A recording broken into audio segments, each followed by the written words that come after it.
Hola, vamos a ver hoy la clase de la 2032. Esta es una clase bastante sencilla, como para que ya puedan prender su máquina y empezar a usar todas las funciones que vienen y sobre todo mucha práctica, ¿sí? Vamos a la máquina entonces, vamos a ver las partes de la máquina como para identificar todos los botones que tiene y qué voy a empezar después a hacer con ellos, ¿sí? Por empezar, la máquina tiene selectores de puntada, ¿sí? Todos estos dibujos se activan con este selector cuando yo voy girando. Si quiero cualquiera de estos dibujos, miro la letra que tiene y voy a girar las perillas, ¿sí? Para encontrar la puntada que quiero hacer, ¿sí?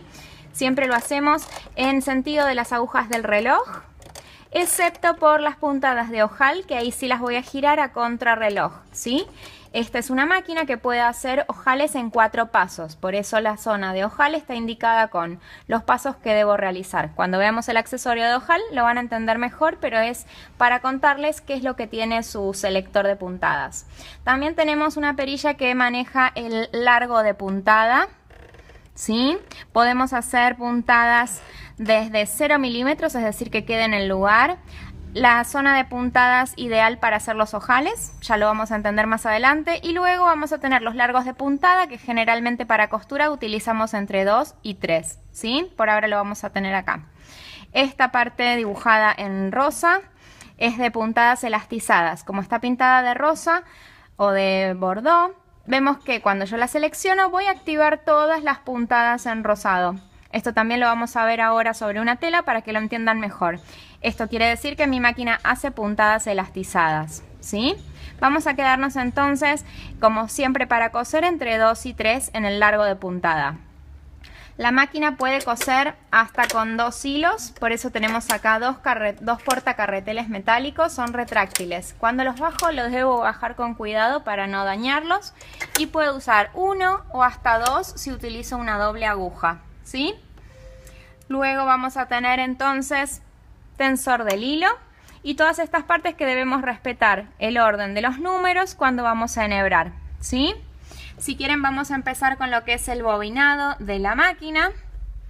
Trae bobinas plásticas vacías, ¿sí? Vamos a llenarlas con el hilo que queremos usar. Hoy voy a usar un hilo de bobina que es blanco. Rinde muchísimo cuando son costuras, es súper duradero, ¿sí? Y muy resistente para las costuras. Yo lo voy a hacer así, pero en realidad pueden usar cualquier tipo de hilo.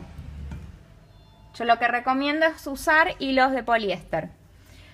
Como uso un cono grande, lo pongo en un portaconos. Esto es un elemento, un accesorio que puedo comprarlo adicional para ubicarlo acá. Lo paso por acá arriba, pero en el caso de usar un carretel chiquito puedo ponerlo en cualquiera de estos, ¿sí? Y sacarlo desde aquí.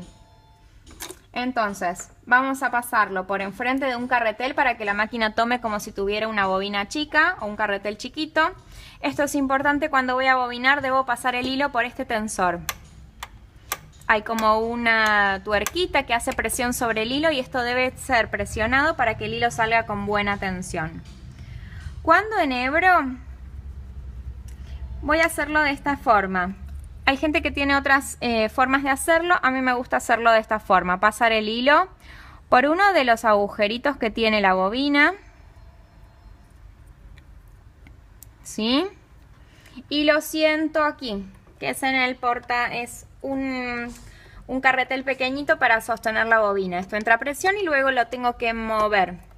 En el caso de que quiera mover cargar la bobina, también debo sacar el volante. El volante es una perilla celeste que tenemos aquí en el costado.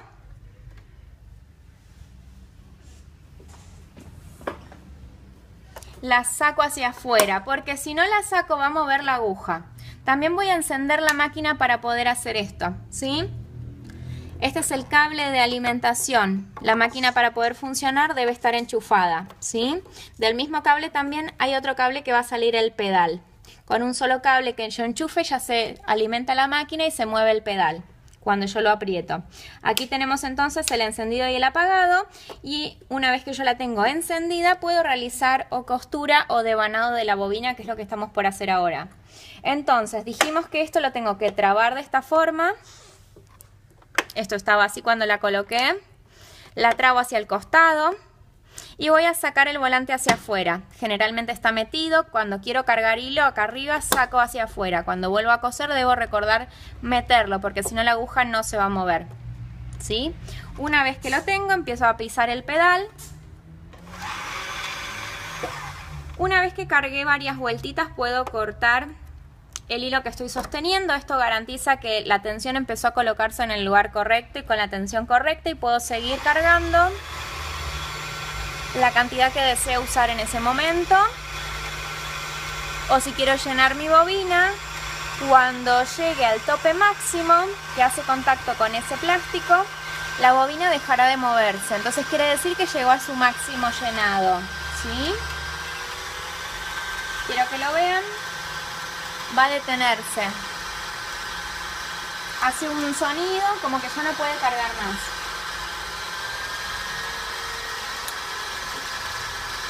Este hilo lo que tiene es, al ser delgadito, ¿vieron? Ahí ya no se mueve. Por más que yo pise, ya no se mueve. Llegó a su máxima carga, ¿sí? Destrabo y levanto.